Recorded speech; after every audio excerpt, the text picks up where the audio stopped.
As far as I know, I'm one of only 30 workers' compensation lawyers left in the state of Texas who represents the injured worker. As far as I know, there's about approximately 100 lawyers total, both defense and claimant, who still operate under the workers' comp system and practice law in the workers' comp area of law. The reason is this. In 1991, the Texas legislature changed the law in Texas. They completely rewrote workers' compensation law.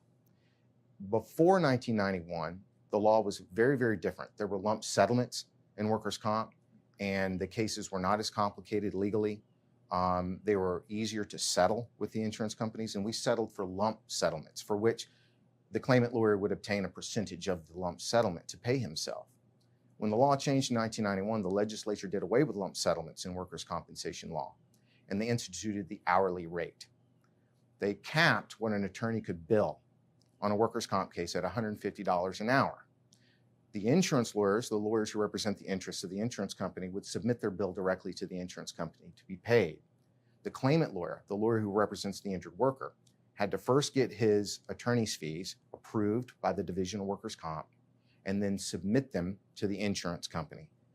And only if the injured worker was receiving benefits, lost wage benefits or impairment benefits, he would receive up to 25% of each one of those checks to pay off his attorney's fees or pay off his time.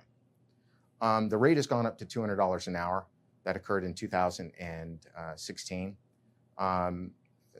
The bottom line is that the main reason that all personal injury lawyers stopped taking workers' comp cases in 1991 is because they were financially unviable to take that kind of case. Most lawyers who take workers' comp now, like me, take workers' comp for two reasons. One, we take workers' comp because the money or the revenue that we generate from our workers' comp practice helps us pay the expenses for our law practice, pay the rent, pay the staff, pay the phone bill and the paper bill to keep the doors of the law firm open.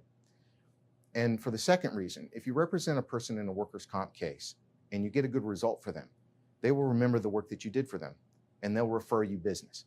So the lawyers who practice in workers' comp do it for those two reasons. For more information, go to aaronallisonlawfirm.com.